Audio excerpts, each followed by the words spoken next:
Hey guys, welcome to Satya's family vlog. ரொம்ப வேகமாக நாங்கள் ரயில்வே ஸ்டேஷனை நோக்கி தான் போயிட்டுருக்கோம். ஏன்னா நாங்கள் வந்து திருச்சி கிளம்பிகிட்ருக்கோங்க. ஏற்கனவே போட்ட தட்கல் டிக்கெட் தான். ஸோ நமக்கு கன்ஃபார்மான சீட்டு தான் இது குருவாயூரில். ஆனால் ட்ரெயினில் சுத்தமாக ஏறவே முடியாத அளவுக்கு இருந்துச்சு. இந்த மாதிரி தான் ட்ரெயினே இருந்துச்சு. லிட்டரலி நாங்கள் உள்ளே ஏறவே முடியல. நாங்கள் தாம்பரமில் தான் ஏறணும். தாம்பரமில் 2 நிமிஷம் தான் ட்ரெயின் நிற்கிற டைமிங்கே. அதில் எங்களால் ஏறவே முடியாமல் எல்லாம் ஏறி படுத்துக்கிறாங்க. வழியிலே நாங்கள் இப்படி தான் இருந்தது. கிட்டத்தட்ட ரொம்ப பெரிய பஞ்சாயத்து ஆச்சு. எங்கள் சீட்டில் யார் யாரோ உட்காந்துட்டு இருந்தாங்க. எல்லோரும் எழுப்பி நாங்கள் உட்காந்து, அப்புறமா என் ஹஸ்பண்ட் ரொம்ப டென்ஷன் ஆகிடார். பிகாஸ் ரொம்ப சஃபகேட்டாக இருந்துச்சு. அதனால் அவர் உடனே வந்து இந்த ரயில்வே போலீஸ்க்கு கால் பண்ணி கம்ப்ளைண்ட் ரைஸ் பண்ணிட்டாங்க. அப்புறமா வந்து திண்டிவனம்க்கு மேலே தான் போலீஸ் வந்து ஃபுல்லாக எல்லாரையும் காலி பண்ணி ஒரு ரொம்ப பிரச்சனையாகவே ஆச்சு. அதை நாங்கள் இந்த ஜேர்னியே ஒரு பயங்கரமான ஜேர்னியாக தான் போச்சு. நாங்கள் டேரெக்டாக வந்த இடம் வந்து ஸ்ரீரங்கம். ஸோ இது வரைக்கும் நான் திருச்சி வந்ததில்லை, ஸ்ரீரங்கம் போனதே கிடையாது. ஆனால் கேள்விப்பட்டிருக்கேன், ரொம்ப நல்லாயிருக்கும். என்னோடய பெஸ்ட்டு ஃப்ரெண்டு திருச்சியில் தான் இருக்காங்க. அவங்க சொல்லியும் நான் கேள்விப்பட்டிருக்கேன். ஸோ நான் ரொம்ப ஆசைப்பட்டு போன இடம் தான் ஸ்ரீரங்கம். ஸோ என்னோடய பெரிய பையனை என் ஆத்மா கூட அனுப்பிட்டேன் காரில். அவன் ஜாலியாக காரில் போயிட்டான். நான் பையன் ஹஸ்பண்ட் 3 பேர் மட்டும்தான். ஸோ உள்ளே போகும்போதே கிட்டத்தட்ட மணி ஒரு 3 கிட்ட இருக்கும். ஸோ லன்ச் முடிச்சுட்டு தான் போனோம். ஏன்னா பாப்பா பசி தாங்க மாட்டான். ஸோ ஓரளவு சாப்பிட்டுட்டு உள்ளே நுழைஞ்சிட்டோம். உள்ளே போக போயிட்டே இருக்குது. எது மெயின் என்ட்ரன்ஸுன்னு எங்களுக்கு தெரியவே இல்லை. அப்படி இப்படின்னு வேடிக்கை பார்த்துட்டே போனோம். இந்த மண்டபம் வந்து கிட்டத்தட்ட மதுரையில் இருக்கிற மாதிரியே ஒரு ஃபீல் கொடுத்துச்சு. இந்த இடத்துல தான் வந்து யானையை கட்டி போடுவாங்க அப்படின்னு என் ஹஸ்பண்ட் சொன்னார். ஸோ அதை எல்லாமே பார்த்துட்டு போயிட்டு இருந்தோம். கிட்டத்தட்ட மதுரையில் இருக்கிற மீனாட்சி கோவிலோட ஃபீல் வந்துச்சு லைட்டாக. ஸோ இதுதான் மெயின் என்ட்ரன்ஸ்ன்னு நினச்சி அதுக்குள்ளே போகியும் இதே மாதிரி இன்னொரு இடம் இருந்தது. ஸோ அதையும் தாண்டி நாங்கள் போகிறோம். எதுங்க மெயின் என்ட்ரன்ஸ், எதுங்க உள்ளே போகிறதுனே தெரியல. கிட்டத்தட்ட 3 ஸ்டேஜாக தாண்டி நாங்கள் போயிட்டு இருந்தோம். திருச்சிக்கு வந்ததே வந்து ஹஸ்பண்டோட அண்ணாவோட பொண்ணோட ஃபங்க்ஷனுக்காக வந்தது தான். ஆனால் அதை விட முக்கியமாக வந்து சரி நம்ம ஸ்ரீரங்கம் போயே ஆகணும் அப்படின்ட்டு சொன்னது. இன்னும் 2-3 இடம் வச்சுருந்தேன் லிஸ்ட்டில். ஆனால் அதை வந்து என்னால் கவர் பண்ண முடியலை. பிகாஸ் டைம் கரெக்டாக இருந்துச்சு எங்களுக்கு. ஃபங்க்ஷன் அட்டன் பண்ணிவிட்டு வந்துட்டோம். ஸோ இதுதான் தரிசனம் செல்லும் வழி அப்படின்னு போட்டிருந்தது. ஸோ அப்படியே லைனில் நிற்க ஆரம்பித்தோம். இது ஒரு லைன் மாதிரி ஸ்டார்ட் ஆச்சு. ஸோ இதுதான் அந்த 3வது என்ட்ரன்ஸ். முதல்ல கோவிலுக்குள்ளே, அப்புறம் அகைன் 2ண்டு, இது 3rd. இதுக்குள்ளே வந்தோமா, இதுக்குள்ளே போனால் திருப்பி அப்படியே பிரிஞ்சிடுது. யாருமே இல்லாமல், ஒரு லைனே இல்லாமல் அப்படியே ஃப்ரீ தரிசனம் ஒரு வழி, 100 rupees தரிசனம் ஒரு வழி அப்படின்ற மாதிரி பிரிஞ்சிடுச்சு. எங்கடா போகிறதுன்ட்டு நாங்கள் ஃப்ரீ தரிசனக்குள்ளே தான் போனோம். அப்படியே போனவங்களாம் ரிட்டன் வராங்க. ரொம்ப கூட்டமாக இருக்குது, இதுக்கு மேலே பார்க்க முடியாதுன்னு ரிட்டன் வரவும். சரி இது வேலைக்கு ஆகாது, குழந்தைய வேறு கையில் வச்சுருக்கோம். அவனும் தூங்க ஆரம்பிச்சிட்டான் குழந்தை பாவம். அதனால் இதுக்கு மேலே வேலைக்கு ஆகாதுன்ட்டு 100 rupees தரிசனம் போயிடலான்ட்டு நாங்கள் அப்படியே அந்த 100 rupees தரிசனத்துக்கு போக ஆரம்பிச்சிட்டோம். வேணாம், ரிஸ்க் எடுக்க வேணாம் அப்படின்ட்டு.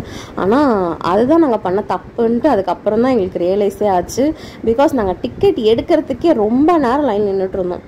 அந்த லைன் கிட்டத்தட்ட ஒரு 5-6 ரவுண்டு போகுது, சுற்றி உள்ளேயே போகுது. அது ரொம்ப பெரிய ப்ராசஸாக இருந்தது அந்த 100 rupees லைனு.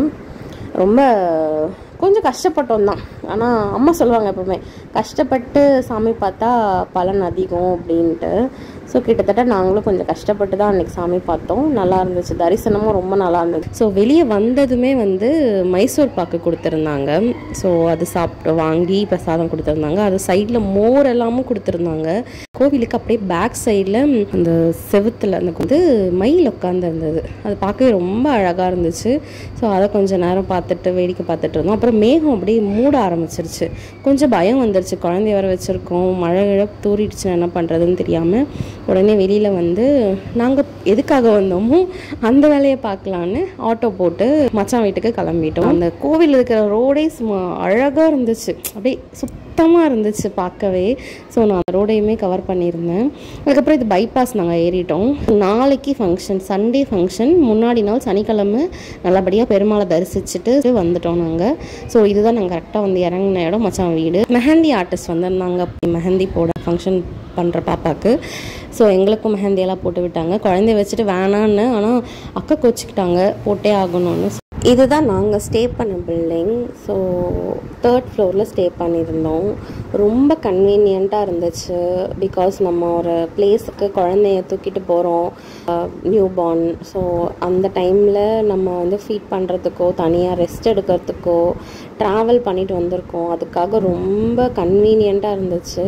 ஸோ நிம்மதியாக தூங்க முடிஞ்சிச்சு குழந்தைங்கள வச்சுக்கிட்டு. அதே மாதிரி காலையில் நான் ஃபங்க்ஷனுக்கு ரெடி ஆகிறதுக்கும் ரொம்ப கன்வீனியண்ட்டாக இருந்துச்சு. ஸோ இது ரொம்ப தாட்ஃபுல்லாக இருந்துச்சு இந்த மாதிரி தனியாக ரூம் அலாட் பண்ணதெல்லாமே.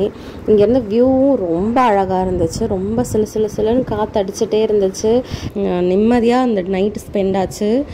தூங்கிட்டு அடுத்த நாள் காலையிலையும் கிளம்பிட்டு வரதுக்கு எல்லாமே நல்லா இருந்துச்சு. அந்த ரூமு ரொம்ப பீஸ்ஃபுல்லாக இருந்துச்சு. நெக்ஸ்ட் டே சண்டே காலையில் அந்த லொக்கேஷன் போயிட்டுருக்கோம். எங்களை வந்து பிக்கப் பண்ணிவிட்டு கூட்டிகிட்டு போயிட்டு இருந்தார் எங்கள் வீட்டுக்காரரு. இல்லை வந்தபோதே பார்த்தா சூப்பராக குழம்பு போட்டிருந்தாங்க.